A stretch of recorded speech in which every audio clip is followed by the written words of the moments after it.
Buenos días. Sí, siguen siendo días, ¿verdad? Sí, claro que sí. ¿Cómo están? Bien. Qué buen calorcito está haciendo. Qué climas tan extraños. Llueve, hace sol, llueve. Si no está lloviendo, está haciendo sol, ¿cierto? Qué bueno es compartir la palabra del Señor con todos ustedes hoy. Y hace 2 meses tuve la oportunidad de compartirles un poco en otra predicación acerca del liderazgo. ¿Se acuerdan? Hablamos del liderazgo, de los representantes de Jesús. Y recordábamos por qué era tan importante el liderazgo. Teníamos una discusión, algunas preguntas. Decíamos que cómo eran las personas a las que Jesús escogía, cuál era su perfil. Nos dimos cuenta en esta predicación de los representantes de Jesús.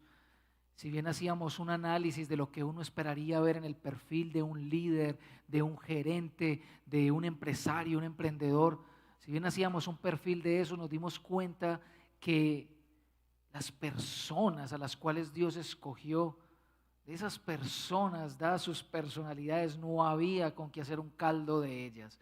No tenían lo más mínimo en el liderazgo que uno espera de una persona. Salvo que Dios hiciera un milagro en ellos, era imposible que algo bueno pudiera salir.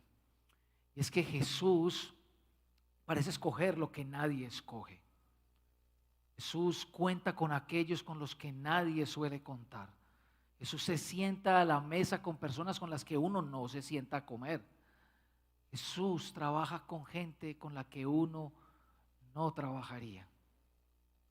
Y a estos 12 Jesús se encargaría de formar, perfeccionar y entrenar para llevar a cabo dicha labor. No obstante, para Lucas, después de haberlos mencionado en el capítulo 6, él no vuelve a hablar de ellos. Solamente los menciona como de pasón, muestra que están con Jesús, viendo y aquí, de pronto le hacen una pregunta, pero no más. Piense en esa predicación de hace meses, porque la idea con esta predicación, los mismos autores de los representantes de Jesús 1, ahora yo les traigo los representantes de Jesús parte 2. Piense en esta pregunta. Uno, ¿qué esperaría ver en las personas que Dios escoge? ¿Qué esperaría ver en ellas?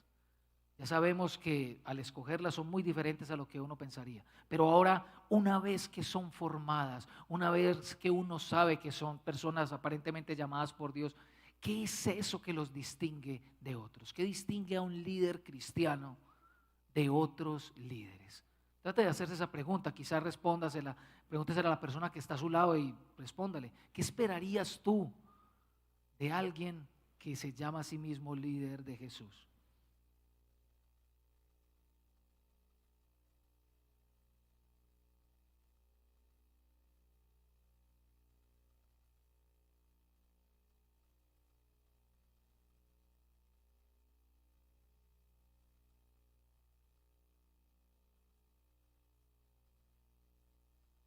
Es que estamos en una sociedad que cada día más cuestiona a los líderes cristianos.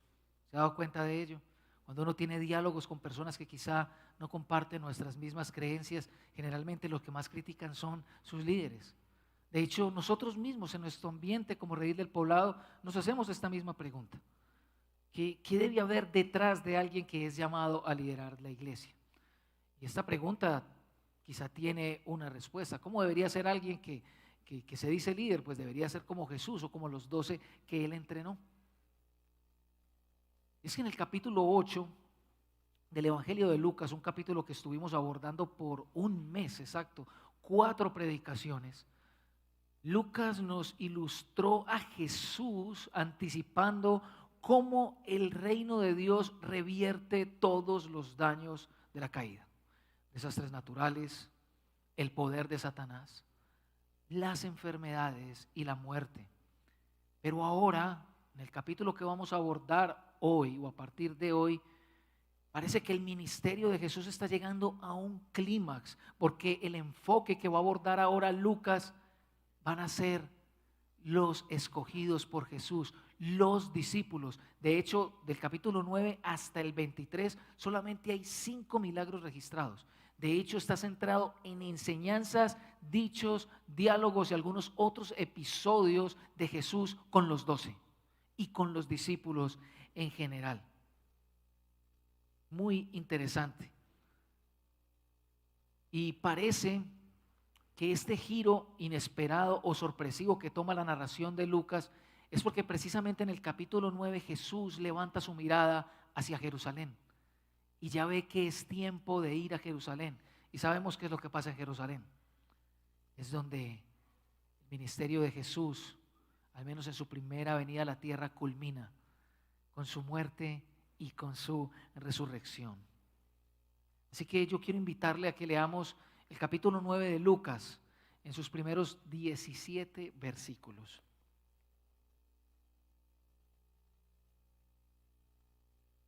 Lucas capítulo 9, versos 1 al 17.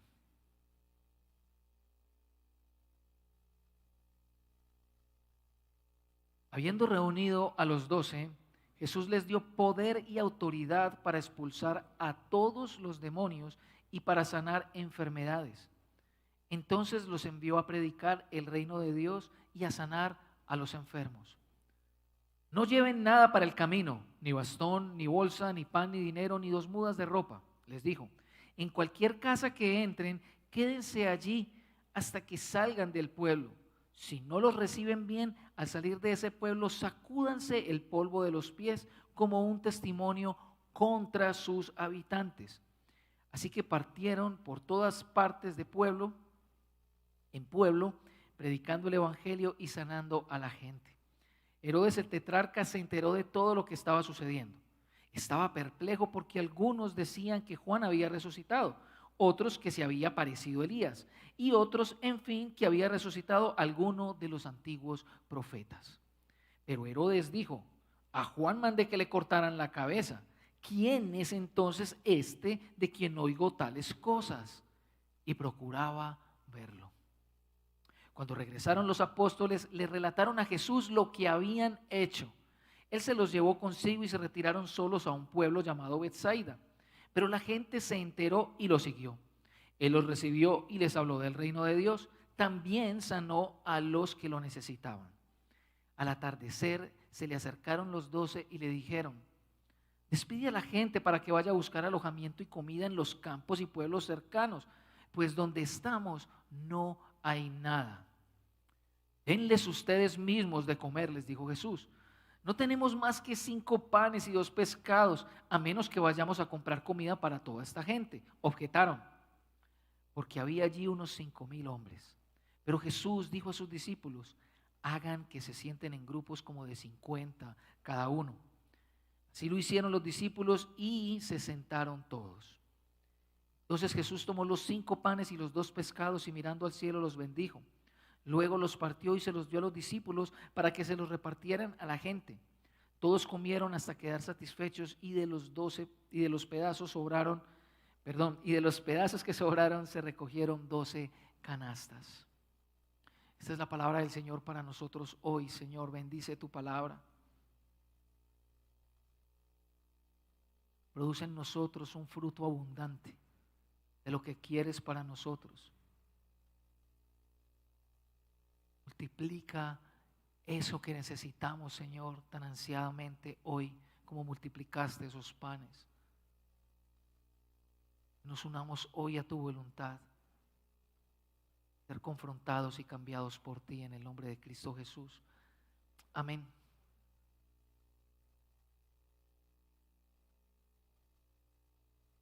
Esta es la segunda vez en el Evangelio de Lucas en el que el autor se refiere a los 12 con motivos específicos, es decir, porque Jesús va a hacer algo con ellos. El primero es el capítulo 6. Después de pasar toda una noche orando por ellos, Jesús, de entre una multitud de discípulos, escoge a 12 de ellos y los llama apóstoles, dice el texto. Como bien hemos enseñado, la palabra apóstol significa eso, alguien que es enviado por alguien y con la autoridad de ese alguien. Marcos, de hecho, narrando el episodio de la escogienza de los 12, dice que Jesús los escogió para que estuvieran con él y para predicar. Y en el capítulo 9, como acabamos de ver, Jesús los reúne. Jesús los reúne. Parece ser esta una segunda etapa en el entrenamiento de los discípulos. Y pensando en la pregunta que hicimos hace algún momento, yo quisiera invitarle a que pensáramos en 4 aspectos que distinguen a un líder escogido por el Señor. En este caso, los apóstoles, pero los líderes que siguen su ejemplo. ¿Qué 4 aspectos, según este texto, son característicos de ellos? Entonces le voy a pedir que piense en 4 palabras: poder, autoridad, discurso y fe. Poder, autoridad, discurso y fe. El primer aspecto que caracteriza a un líder escogido por el Señor para dirigir a su pueblo es el poder divino, el poder que viene de Dios. Nosotros vemos en el versículo 1 que Él los reúne y los empodera, es decir, Él los dota con poder para hacer las mismas cosas que Él hace. La primera etapa en el entrenamiento de Jesús es que, aunque Lucas no lo menciona, ellos están viendo todo lo que Jesús hace. ¿Y qué es lo que Jesús hace? Jesús enseña y junto con su predicación sana todo dolor, enfermedad, echa fuera demonios, libra de males, perdona pecados, está volviendo gente a la vida y está volviendo lo que está inerte o muerto también a la vida. Jesús ha modelado algo para ellos. Esto es parte del entrenamiento de Jesús. Jesús no va a pedir de sus discípulos que hagan algo que Él no haya hecho antes. Y Él lo modela principalmente. Así que para hacer lo que Jesús hace, ellos necesitan los recursos que Jesús les dé. Y esto es algo vital que no solamente se va a ver en los apóstoles, sino en todo liderazgo cristiano en general. Todo líder, siervo del Señor, actúa con el poder que Dios da. Y nota que Jesús aquí no está teniendo en cuenta sus capacidades. Jesús no está teniendo en cuenta si son capaces de eso, si tienen este don, si tienen aquello. No lo está teniendo en cuenta. Tampoco les está diciendo vayan y prediquen y arréglenselas como puedan. No. Ellos van a actuar de acuerdo al poder de los cielos, el mismo poder de Jesús. Y un ejemplo de esto es el apóstol Pablo. Pablo le dice a sus hermanos en Corinto que su predicación entre ellos no consistió en palabras de sabiduría de hombres, sino en demostración del poder del Espíritu. Nadie, absolutamente nadie se hace a sí mismo un siervo del Señor por su propia cuenta, aunque haya algunos que lo pretendan. Como vimos en la predicación en el capítulo 6, escogencia de los apóstoles, de dónde provienen sus personalidades, su carácter, evidencia que lo que hicieron no provenía de ellos, provenía de alguien mucho más grande. Y una de las grandes preguntas que uno se hace cuando estudia este texto es si estos poderes o dones que Dios les da a los apóstoles y a otras personas en el Nuevo Testamento deberían acompañar también a los que predican el Evangelio. Porque al menos lo he escuchado en esta iglesia, parece que en esta iglesia no hay como milagros, no se mueve el Espíritu Santo, no hay poder. Bueno, la verdad es que a la luz del Evangelio de Lucas, Jesús designa a otros 70 también. A otros 70 Jesús les dice, vayan y hagan lo mismo, y les da la misma autoridad, el mismo poder para llevar a cabo su predicación. Así que no es un poder exclusivo de los apóstoles, hablando de estas señales. Pero los 12, tenemos que hacer una distinción, si son únicos en su especie. Los 12 sí son únicos porque el papel de los 12 es profético. ¿Cómo así que profético? es que lo que dicen los 12 y lo que enseñan es palabra misma del Señor. Lo que ellos escribieron, lo que ellos inspiraron a escribir, era la misma voz del Señor exhalando su palabra para que fuera recibida y aceptada por la iglesia. Es la misma palabra de Dios la que ellos están enseñando. Es la voz del autor, de autoridad. Por el testimonio de las mismas escrituras del Antiguo Testamento, el Señor respalda a sus profetas, a sus enviados con señales y prodigios. Nótese Moisés, nótese Josué, nótese los jueces, nótese a Elías, a Eliseo, a Pablo mismo. Nuestra voz de autoridad, la voz de autoridad de toda iglesia del Señor es la palabra del Señor. Esa es la voz de autoridad. Y esa palabra del Señor se puede dividir en tres: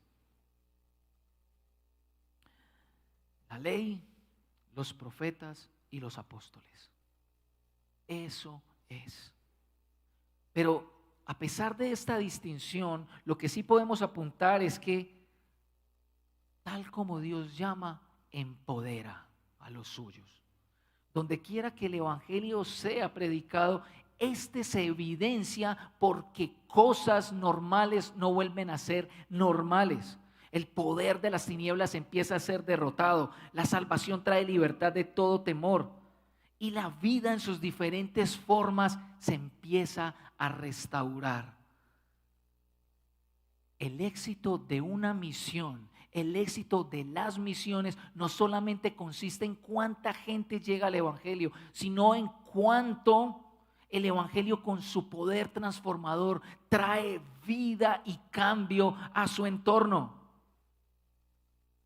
confrontando los sistemas de poder, los sistemas de valores, prestando un interés especial en los menos protegidos, atendiendo a las necesidades de las personas. No es la una separada de la otra. Sí, se predica el evangelio, pero ese evangelio trae poder de transformación a una sociedad. No encuentro un lugar en la escritura donde Dios obre de otra forma. De hecho, la palabra que se traduce aquí como sanar o sanidad, su significado no solamente tiene que ver con una curación milagrosa de una enfermedad, tiene que ver con servir, dar ayuda, cuidar de otros, dar amparo y dar protección.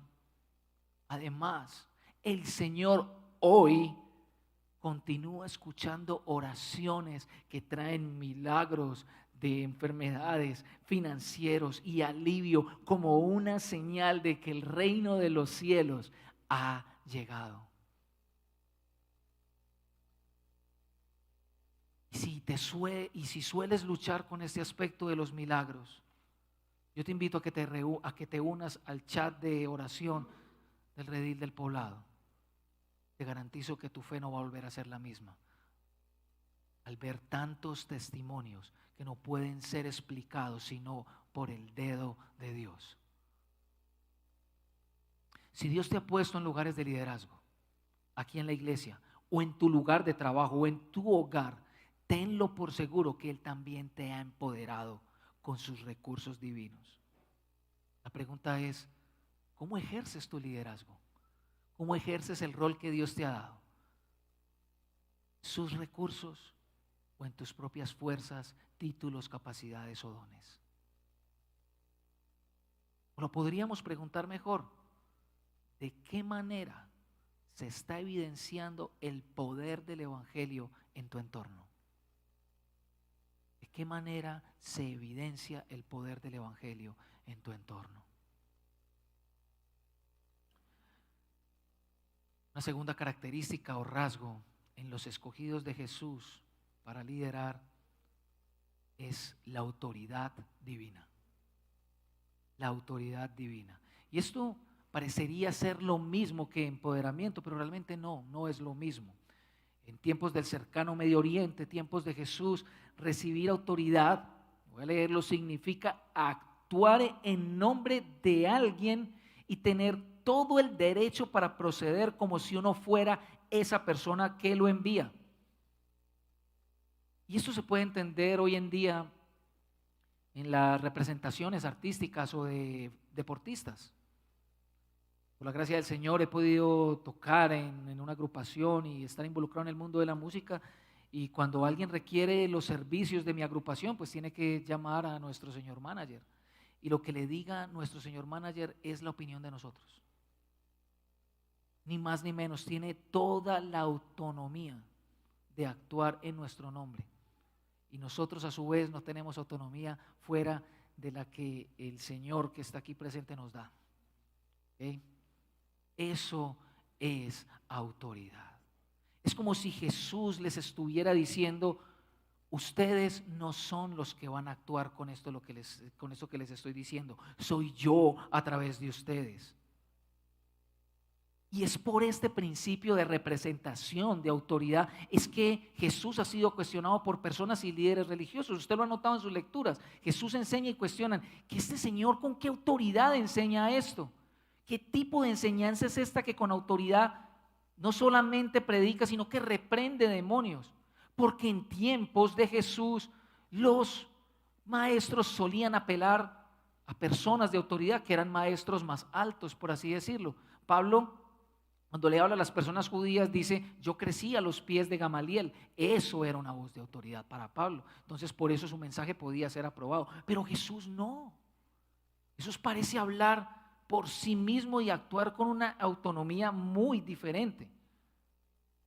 Lo cierto es que Lucas sí nos ha dicho desde el capítulo 1 que Jesús es Dios, que su autoridad es divina. Por tanto, Jesús no necesita apelar a ninguna autoridad. Él es la autoridad. Él es Dios Hijo enviado por el Padre en el poder del Espíritu Santo. Así que ahora es Él quien da autoridad a esos 12 de actuar en su nombre.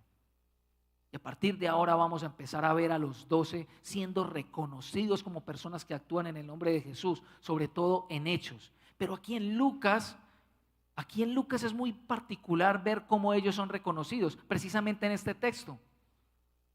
Herodes, o sea, es muy interesante que Lucas venga, traslape o incluya lo que está pasando con Herodes. Herodes está perturbado por lo que está haciendo Jesús y lo pone en medio de lo que están haciendo los discípulos. La respuesta se responde a sí misma.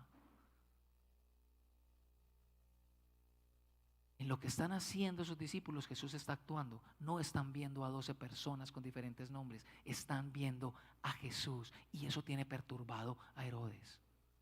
Eso es actuar en nombre de alguien.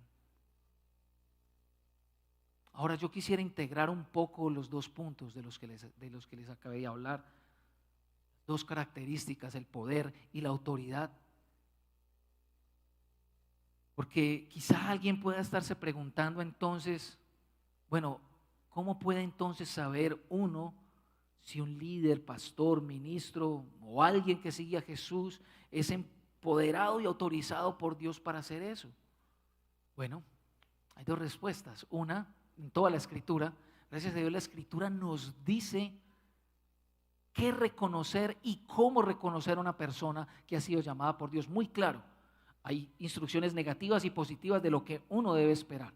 Pero a la luz de Lucas hay una que me parece excepcional. Y es cuando Jesús brilla más que Él. Cuando el brillo que reciben sus hechos no es para hacer gala de su nombre y apellido, sino para que el nombre de Jesús sea reconocido, exaltado, alabado, glorificado y adorado por sobre todo. Cuando a través de sus palabras se evidencia que no habla de sus propios intereses, sino de los de Cristo, y cuando sus actos reflejan el amor, la grandeza, la soberanía y la compasión de este Dios tan bueno.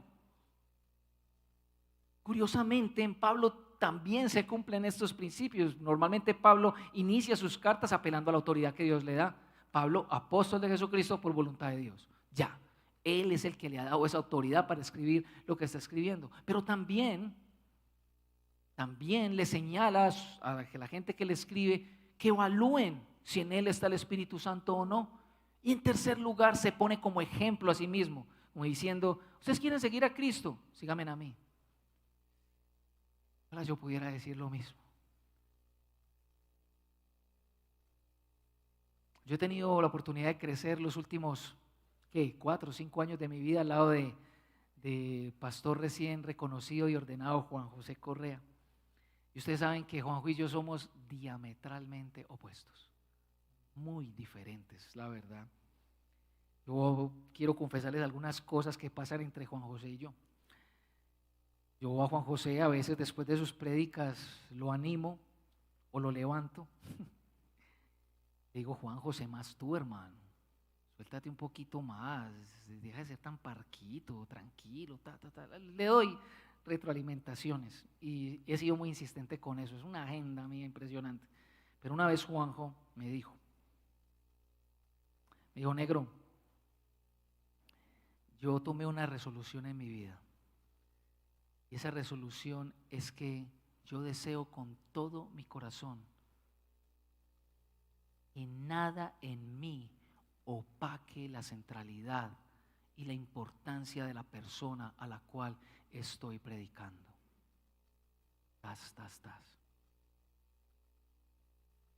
Y es que para hacer honor a la verdad, todas estas ideas culturales que adoptamos del existencialismo, como sé tú mismo, busca ser original, busca ser auténtico, yo no creo que sean malas en sí mismas, pero pueden hacernos correr el riesgo como líderes de hacerle daño a la iglesia, al anteponer la búsqueda de nuestra propia personalidad y voz por encima de la voz de Jesús.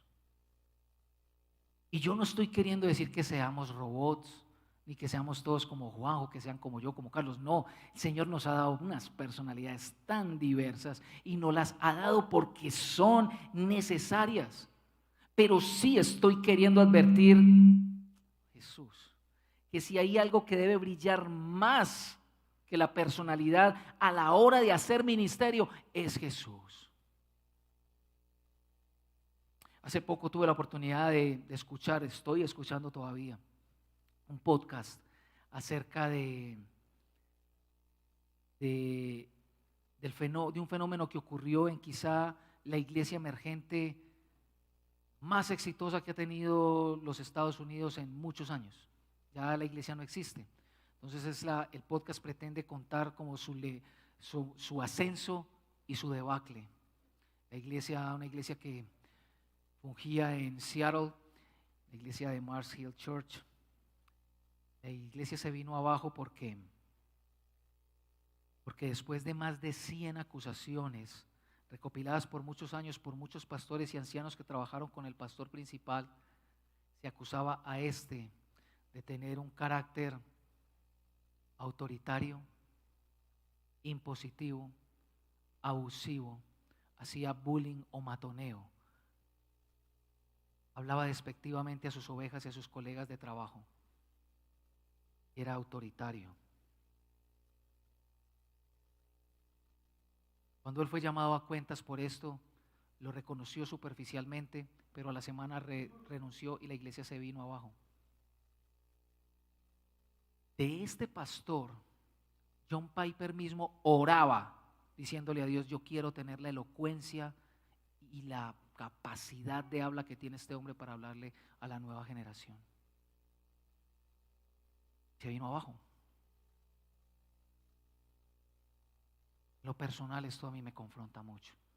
Yo soy muy débil en esta área. Yo les pido a ustedes, iglesia, que me llamen al orden cuando vean en mí a alguien que es menos que Jesús. Yo se los pido de corazón. La elocuencia, la simpatía, la persuasión, las capacidades no son más importantes que el carácter de Cristo. Y temo mucho que esas sean las cualidades que estemos buscando en los líderes de hoy en día. Los pastores, consiervos y a los líderes de la iglesia les digo, tengan cuidado de ustedes y de toda la grey en medio de la cual el Espíritu Santo los ha hecho obispos para pastorear la iglesia de Dios, la cual Él compró con su propia sangre.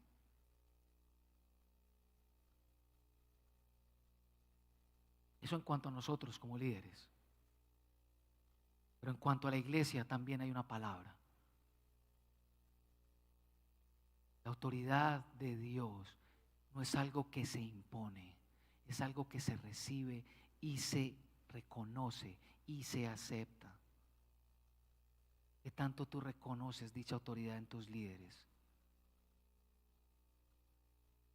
¿Qué tanto con un muy buen juicio actúas y te sometes a tus autoridades como aquellas que Dios ha enviado para dirigirte?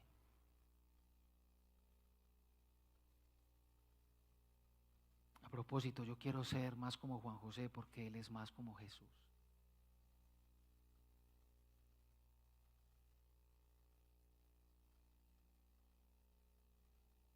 Tercer lugar, una característica o rasgo de los escogidos de Dios para dirigir, para liderar, es su discurso. ¿Y cuál es su discurso? El reino de Dios, el evangelio. Marcos y Mateo en este mismo relato añaden que la predicación que ellos tuvieron, que ellos hicieron, era igual a la que tuvo Jesús. Ellos debían predicar como predicaba Jesús. El reino de los cielos se ha acercado, por tanto arrepiéntanse y crean en el evangelio. Es decir, para ese momento, antes de la crucifixión, en Jesús Dios estaba llamando a todos los hombres, primeramente a los de Israel, a reconocer su incapacidad moral, la rebelión contra Dios que han tenido durante siglos, y que un cumplimiento estricto de la ley no era suficiente para ser considerados justos delante de Dios, más si su corazón estaba albergando motivos que no eran la gloria de Dios. Y es que las palabras de un apóstol, las palabras de un líder, las palabras de un discípulo, el discurso de él, es el evangelio. ¿Y qué es el evangelio? A saber, que Dios irrumpió en este mundo, en la persona de su Hijo, para rescatar al hombre de la esclavitud, del pecado y del dominio de Satanás, transformarlo en alguien nuevo y por medio de este traer una restauración a toda cosa que se hace bajo el sol. Este es el reino de Dios. Jesús poniendo en orden, primeramente porque Él es el Rey, todo lo que se perdió en la caída, relación con Dios, las relaciones entre nosotros los seres humanos y nuestras relaciones con el medio ambiente a través del trabajo y nuestro quehacer. Pero hay un par de implicaciones en la predicación del evangelio. La primera tiene que ver con las instrucciones que Jesús da. Mírenlas allí. No lleven, versículo 3, no lleven nada para el camino, ni bastón, ni bolsa, ni pan, ni dinero, ni 2 mudas de ropa. En cualquier casa donde entren, quédense allí hasta que salgan, ¿verdad? Primero, lo más importante para la predicación del evangelio es la predicación del evangelio. Es decir, la misión es lo más importante. Esa es la mayor preocupación que ha de ocupar la cabeza de un líder. Por tanto, está por encima de preocuparse de recursos económicos, comodidades, alimento y vestido. Seguramente los apóstoles lo han visto. Claro, Jesús se los ha modelado. Capítulo 8, verso 1. Los 12 están junto con esas mujeres que de sus propios bolsillos sustentan el ministerio de Jesús. Lo han visto, y eso es un principio vital en la Escritura. Quienes viven de la obra del Señor es de la misma obra que reciben su sostén, no sus riquezas, su sostén. Mateo, en la versión de este relato, lo dice claramente: el obrero es digno de su salario. Y esta misma frase Pablo la usa 2 veces, en 1 Corintios y en 1 Timoteo. Un mensaje contrastante, contracultural en cualquier época. En tiempos de Jesús Era normal encontrar predicadores itinerantes de filosofías, generalmente griegos, que pretendían vender retórica y una verborrea impresionante para hacerse ricos. Pero no solo ellos. Lucas registra que Jesús confronta a un grupo de fariseos diciéndoles lo siguiente: ay de ustedes, fariseos, que devoran la casa de las viudas a cambio, con la excusa de oraciones. Por esto recibiréis mayor condenación.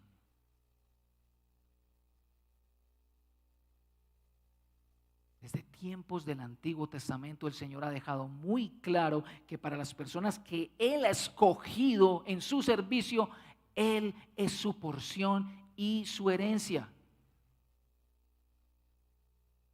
Y que lo que sobra de las ofrendas con las que la gente sacrificaba en el templo, eso ya era para sus necesidades y para las de su familia. Jesús está dejando muy claro a sus apóstoles que ellos no serán una nueva élite que gozará de privilegios, hoteles, jets, carros, bienes materiales a costa de su palabra. No, Señor. Ellos vivirán de la propia provisión del Señor. Eso se los señala más adelante cuando les dice cuándo va a ser destruido Jerusalén. Les dice: si ven que hasta ahora no les ha faltado nada, ahora sí les digo que lleven recursos. Yo sé que este es un tema muy sensible para muchos de ustedes. La gran mayoría de ustedes, personas no creyentes, sé con todo el peso de la razón, tienen razón al sentirse indignados y al cuestionar tantos líderes desmesuradamente ricos a costas del nombre de Jesús. Es una vergüenza para el Evangelio esto. Yo recuerdo que cuando estaba empezando el camino ministerial hace algunos 6, 7 años, recuerdo la esposa del pastor Wilcar, el pastor del redil de Itagüí. Entonces ella es muy bonita, muy humilde, persona tan especial. Ella me preguntaba: hola Fede, ¿cómo estás? Pues son de Venezuela. Y yo le estaba diciendo: pues bien, aquí vamos con el llamado y tal, con muchos desafíos económicos y tal. Y ella me dijo algo que no se me va a olvidar: no te preocupes, que cuando Dios invita, Él paga. Pero yo creo que también tengo que hacer una claridad. Aunque no esté en el texto, yo la tengo que hacer para que no corramos algunas trampitas. Esto no nos exime de nuestra parte, iglesia. Porque Dios tuvo a bien que el sostén de sus obreros se daba por las propias ovejas. No sé por qué lo quiso así, pero es su voluntad. Nosotros no damos para enriquecer a pastores y a líderes. Nosotros damos para honrar al Señor.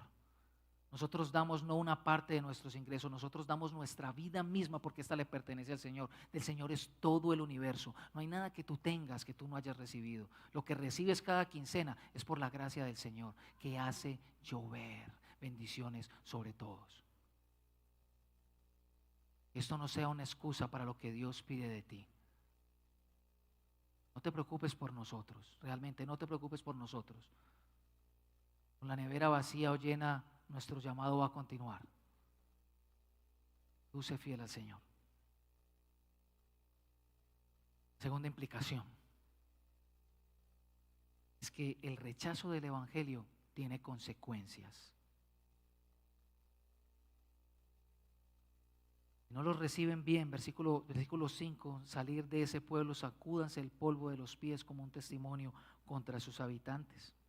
Sacudir el polvo era una costumbre que utilizaban los judíos cuando tenían que viajar y pasar por regiones gentiles, es decir, por regiones no judías. Entonces ellos hacían un ritual que era sacudir el polvo en señal de estarse quitando la impureza de esas naciones. Como eran naciones paganas, entonces ellos se limpiaban el polvo en señal de: me estoy purificando ritualmente, que Dios no me halle inmundo a la hora de llegar a su templo a adorar o a la tierra a adorar.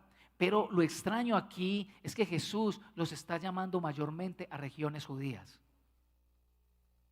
Muy interesante.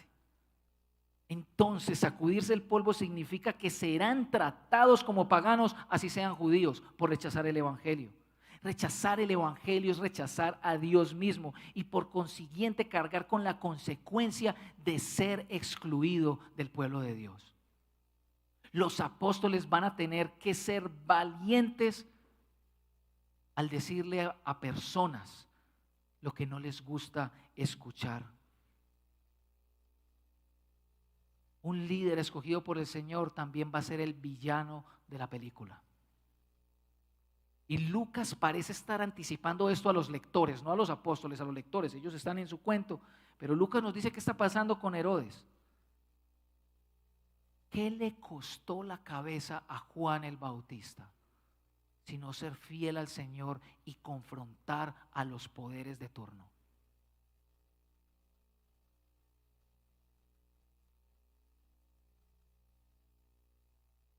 Nosotros también a la hora de predicar el evangelio tendremos las buenas y las no tan buenas. Pero Dios anhela nuestra fidelidad. Por última característica o rasgo, los líderes de los escogidos del Señor, es la fe en Cristo. La fe en Cristo. Es que luego de que Lucas relata lo perturbado que está Herodes está diciendo: ¿quién es este man? Los discípulos llegan a rendir cuentas a Jesús de todo lo que ha pasado, y Jesús, como también quiere modelarles allí mismo, los lleva a un lugar aparte. Cuando Jesús tiene momentos y picos altos en su ministerio, Jesús suele apartarse a orar, usted lo ha notado. Va a hacer lo mismo, va a retirarlos a ellos, va a orar con ellos, va a descansar. Pero obviamente la gente se las ingenia para desenterrar a Jesús donde esté. Entonces el plan A ya no es el plan A, y hay que ir a lo que hay. Y lo que sucede en este episodio de la alimentación de los 5,000 son varias contrariedades, menos dos muy importantes. Mire lo que pasa aquí. Son dos contrariedades. Ellos han visto en Jesús cosas y ellos han hecho ya en el nombre de Jesús algunas cosas, y mire lo que está sucediendo. Ellos se enfrentan a un escenario con desafíos muy similares a los que Jesús les envió. Miren el primero, hay mucha gente. ¿Qué pasa? Jesús empieza a predicar y a sanar. Lo mismo para lo que los envió. En segundo lugar, cuando el día se acaba, viene una necesidad inmediata. ¿Cuál es? Techo y comida. ¿Qué les dijo Jesús acerca del techo y la comida? Yo sé que la respuesta de Jesús parece un reto. Es que 5,000 personas, Señor, pero es lógica. Tiene mucho sentido lo que Jesús está diciendo. O sea, es como si detrás de la propuesta de Jesús hubiesen varias preguntas. Déjeme leerle algunas de las preguntas en boca de Jesús. A ver muchachos, a ver, querido Pedro, ¿tú recuerdas cuando no eras mi discípulo que me prestaste tu barca para predicar y te dije a ti, a Jacobo y a Juan que tirara las redes en un solo lugar? ¿Te acuerdas de lo que pasó ese día? ¿Y te acuerdas de tu reacción? Oye, Juan, ¿tú te acuerdas del paralítico? ¿Te acuerdas qué le hice al paralítico y que le perdoné sus pecados? ¿Y con qué autoridad se las perdoné? Oye, Tomás, ¿tú recuerdas todo lo que te he enseñado sobre el día de reposo y lo que he hecho en los días de reposo? Natanael, ¿te has olvidado de mis palabras en el sermón de la llanura? Todo lo que les he dicho que ustedes serán. Muchachos, se olvidan de lo que pasó con el siervo del centurión y lo que este hombre reconoció en mí. ¿Se acuerdan de la resurrección del hijo de la viuda de Naín? ¿Se acuerdan de cuántos ciegos, cuántos sordos, cuántos leprosos, cuántos endemoniados y a cuántos pobres no les prediqué el evangelio? Pero esperen un momento, muchachos, esperen un momento. ¿No recuerdan que hace unos días estuvimos en una barca y me vieron reprender una tormenta de Padre y Señor mío? Y no recuerdan que desembarcamos después en una región donde un endemoniado con muchos demonios me dijo hijo del Altísimo. Y lo liberé y lo volví a la vida. Pero también hay otro momento. ¿No se recuerdan de la mujer con el flujo de sangre? ¿Qué creía ella de mí? ¿No se recuerdan que a ustedes, Pedro, Juan y Jacobo, me los llevé con los papás de la hija de Jairo y allí en silencio me vieron darle vida? ¿No lo vieron?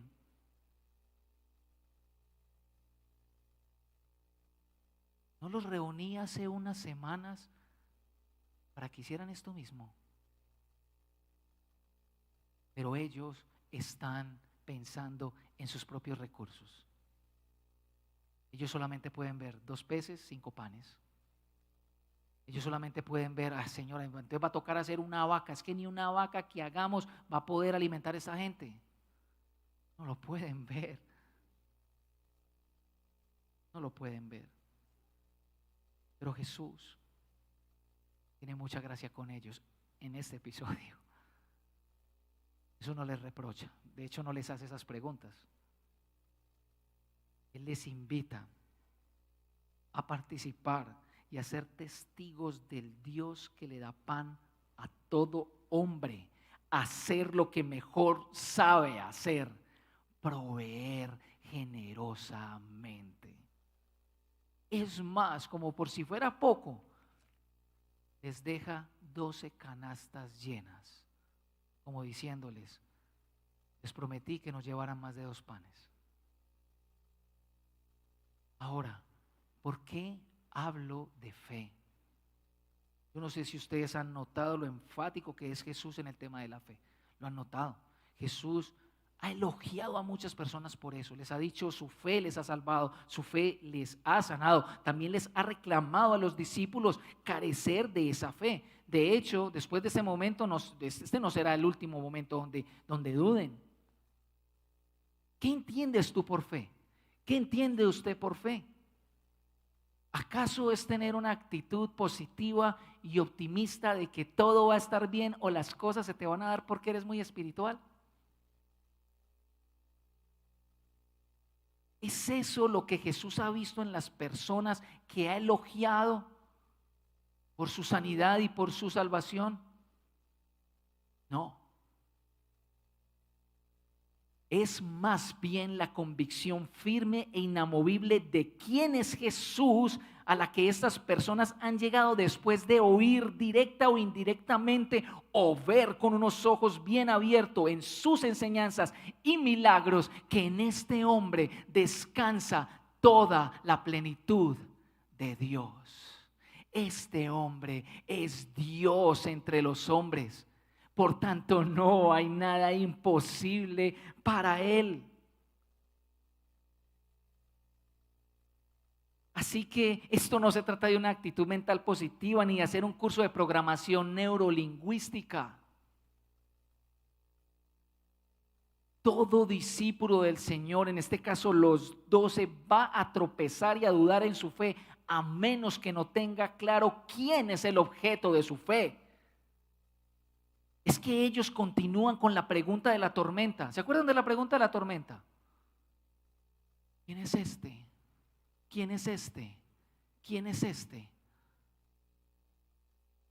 Mientras ellos no tengan claro, mientras tú no tengas claro quién es Jesús verdaderamente, entonces va a ser muy difícil que creas en Él y que Él pueda hacer lo que ha pedido de ti. Es por eso que después de este evento, lo primero que hace Jesús con ellos es reunirlos aparte y preguntarles, ¿ustedes qué piensan quién soy yo? Eso es lo que caracteriza a un discípulo. Cuarto rasgo, la fe en Cristo. No la fe como una actitud positiva de que, mejor dicho, puedo ver a ciegas. No, por favor. Es la fe en la persona grande y poderosa de Jesús. Es la fe que dice, yo sé en quién he creído y de qué es capaz. Es una fe que se cultiva conociéndolo. Es una fe que se cultiva diciéndolo: tú has dicho que esto es verdad, tú lo vas a cumplir. Esa es la fe que agrada a Dios. Una fe que se acerca a Él porque Él sabe que Él es galardonador de los que le buscan.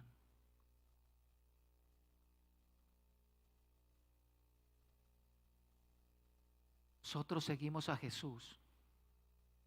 Espero que no sea por sus bonitas enseñanzas, ni por su compasión, ni por su misericordia, no, porque es Dios mismo entre nosotros, trayéndonos buenas noticias.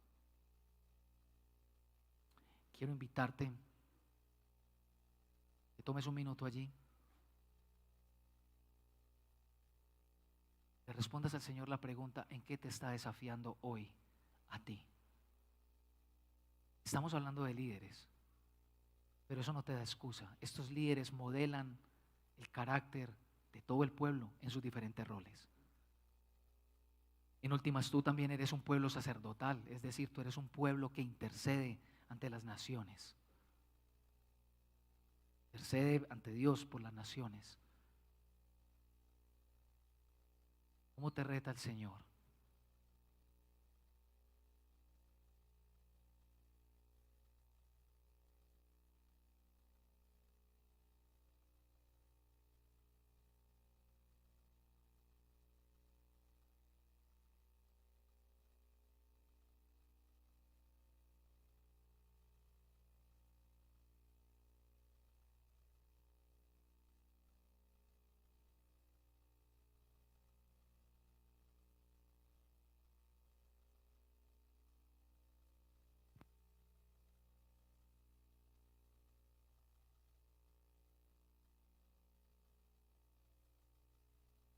Si este es el Rey, si este es el Jesús al que seguimos, yo quiero invitarle a que nos pongamos de pie y que este canto sea una declaración de fe, una confesión de ella, y como nos lo han enseñado muchos hombres y Juan José, que sea una resolución. Que sea una resolución. No lo tomes como un canto muy bonito. Y siéntete en libertad de hacer el compromiso o no, de seguirle a Él por su grandeza, por su santidad.